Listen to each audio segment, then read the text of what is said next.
اعوذ باللہ السمیع العلیم من الشیطان اللعین الرجیم بسم اللہ الرحمن الرحیم الحمد لأہلہ والصلاة علی اہلہا اما بعد فقد قال سبحانہ وتعالی فی کتابہ المجید وفرقانہ الحمید وقولہ الحق بسم اللہ الرحمن الرحیم یا ایہا الذین آمنوا اتقوا اللہ کونوا مع الصادقین۔ حاضرین و ناظرین، میں نے جو سلسلہ شروع کیا ہے یوٹیوب چینل پر نجات کا راستہ کے عنوان سے، اس سلسلے کی آج دوسری یہ نشست حاضرین و ناظرین کے لیے ہدیہ ہونے جا رہی ہے۔ کل بھی میں نے پہلی نشست میں عرض کیا تھا کہ خلاق عالم نے اپنی پاک کتاب میں واضح طور پر حق اور سچ راستے کے اشارے دے دیے ہیں، واضح طور پر نجات کا راستہ بتا دیا ہے۔ سورہ توبہ کی 119ویں آیت، جسے میں عنوان قرار دے رہا ہوں، اس میں واضح طور پر صاحبان ایمان کو ہدایت کی گئی ہے کہ اے ایمان والو، تقوی اختیار کرو اور سچوں کے ساتھ ہو جاؤ۔ تو میں نے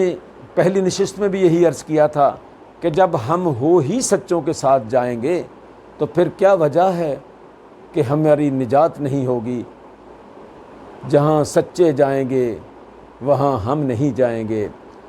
تو جب کشتی نجات میں سوار ہو جائیں گے تو یہ کیسے ممکن ہے کہ کشتی تو پار ہو جائے، کشتی تو نجات پا جائے، کشتی تو جنت میں چلی جائے، کشتی تو سچوں کے ساتھ جائے، اور ہم جو کشتی کے سوار ہیں، جو کشتی سے متمسک ہیں، جو کشتی سے منسلک ہیں، جو کشتی سے محبت کرتے ہیں، وہ ساتھ نہ جائیں۔ تو سرکار ختم مرتبت نے اپنی امت کی ہدایت کے لیے بہترین حکم دیا ہے کہ میرے اہل بیت کشتی نوح کی مانند ہے، مثل اہل بیتی کمثل سفینۃ نوح من راقبھا النجا۔ میرے اہل بیت کی مثال کشتی نوح کی سی ہے، جو اس میں سوار ہو گیا وہ نجات پا گیا، جو رہ گیا وہ غرق ہو گیا۔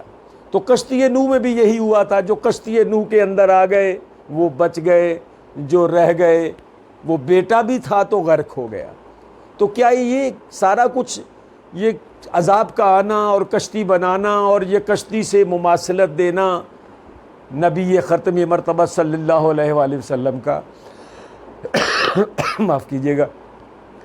تو یہ ہماری ہدایت کے لیے تھا، ہمیں نجات کا راستہ بتانے کے لیے تھا، ہمیں ایک طریقہ بتانے کے لیے تھا۔ دیکھو، جس طرح نوح کی کشتی میں سوار ہونے والے بچ گئے اور پار ہو گئے، جس طرح نوح کی کشتی سے رہ جانے والے رہ گئے، غرق ہو گئے، تو لہٰذا اتنا کچھ بتانے کے باوجود ہم پھر بھی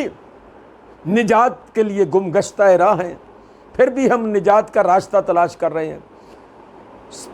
ختم مرتبت نے صلی اللہ علیہ وآلہ وسلم نے، میرے نبی نے، نبی رحمت نے اپنی امت کا درد رکھتے ہوئے، اپنی امت کی فکر کرتے ہوئے یہ راستہ بتایا کہ کہیں گمگشتہ راہ نہ رہ جانا، کہیں گمے ہوئے نہ رہ جانا، کہیں بھٹکتے ہوئے نہ رہ جانا۔ میں بتا کے جا رہا ہوں کہ میرے اہل بیت کشتی نجات ہے، جو نجات چاہتا ہے وہ اس کشتی میں سوار ہو جائے، جو نجات نہیں چاہتا وہ نوح کی کشتی سے رہ جانے والوں کی طرح غرق ہو جائے گا۔ تو حضرات محترم، میرے محترم ناظرین و سامعین، امت اسلامیہ کو چاہیے، عالم اسلام کو چاہیے، قرآن میں بڑے واضح اشارے ہیں، واضح آیات ہیں جس کے بارے میں بتایا گیا کہ سچ کا راستہ کون سا ہے، نجات کا راستہ کون سا ہے۔ کبھی اہل بیت سے محبت کو اجر رسالت کے طور پر طلب کیا گیا، کبھی غدیر خم پر ہاتھ بلند کر کے مولا علی مشکل کشا علیہ السلام کا ہاتھ بلند کر کے غدیر خم پر بتایا گیا، من کن تو مولا ہو فہذا علی مولا، جس جس کا میں مولا اس کا علی مولا۔ مطلب یہ تھا کہ جس طرح میری اقتدا کر رہے تھے، جس طرح میرے پیچھے چل رہے تھے، جس طرح میرے احکام کو مان رہے تھے، جس طرح میرے فرامین کو مان رہے تھے، جس طرح میرے حکم کو مان رہے تھے، اسی طرح میرے بعد میرے بھائی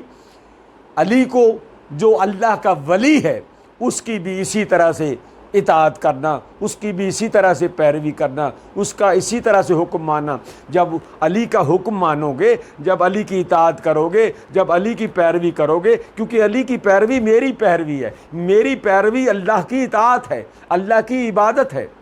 تو سرکار ختم مرتبت نے بڑا واضح طور پر امت کا درد رکھتے ہوئے امت کو نجات کے راستے بتائے، کبھی کشتی کی صورت میں بتایا، کبھی کہا قل لا اسألکم علیہ اجرا الا المودۃ فی القربى، اگر میرا اجر رسالت کوئی دینا چاہتے ہو تو وہ یہ ہے میرے اقربا سے مودت کرو، محبت کرو۔ اور کبھی اپنے، اگر ہم آج تک فرض کیجئے اس آیت کی روشنی میں یا ایھا الذین آمنوا اتقوا اللہ وکونوا مع الصادقین کی روشنی میں ہمیں صادقین نہیں مل رہے، تو پیغمبر اکرم نے صادقین کو بھی پوشیدہ نہیں رکھا، میدان مباہلہ میں لے جا کر بتا دیا کہ یہ سچے ہیں جو میرے ساتھ آئے ہیں،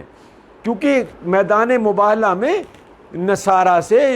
یہی تو بات طے پائی تھی کہ ہم میدان میں جاتے ہیں، تم اگر اپنی کٹ حجتی پہ قائم ہو، اگر آپ میری بات نہیں مان رہے، اگر قرآن کی بات نہیں مان رہے تو مباہلہ کر لیتے ہیں، میدان مباہلہ میں چلتے ہیں، تم اپنے بچوں کو لے آؤ میں اپنے بچوں کو لے آتا ہوں، تم اپنی خواتین کو لے آؤ میں اپنی خواتین کو لے آتا ہوں، تم اپنے مردوں کو لے آؤ، نفوس کو لے آؤ میں اپنے نفوس کو لے آؤں۔ کچھ نہیں کرنا، جنگ نہیں کرنی، لڑائی نہیں کرنی، ایک دوسرے کو مارنا نہیں ہے، ایک دوسرے کو قتل نہیں کرنا، بس یہ کرنا ہے کہ میدان میں اکٹھے ہو گئے تو ایک دوسرے جھوٹے پر لعنت کرنی ہے۔ بھی کتنا آسان فارمولہ تھا، کلیہ تھا۔ آج بھی اگر امت اسلامیہ سچائی اور جھوٹ کا کوئی فیصلہ کرنا چاہتی ہے تو ایک دوسرے کی قتل و غارت گری بند کر دو، ایک دوسرے کے علماء کو مارنا بند کر دو، ایک دوسرے کے مسلک والوں کو مارنا بند کر دو، ایک دوسرے کی قتل و غارت گری بند کر دو، ایک دوسرے کو کافر کہنا بند کر دو، ایک دوسرے کو مشرک کہنا بند کر دو، ایک دوسرے کو منافق کہنا بند کر دو، ایک دوسرے کو غالی اور نصیری کہنا بند کر دو، ایک دوسرے کو مقصر کہنا بند کر دو، ایک دوسرے کو، اگر سب سے بہترین طریقہ، سب سے آسان طریقہ ہے، رسول اللہ نے کہا کہ اگر تم کسی بات کا فیصلہ کرنا چاہتے ہو اور تمہارے درمیان فیصلہ نہیں ہو رہا اور تمہیں حق اور سچ کی پہچان نہیں ہو رہی،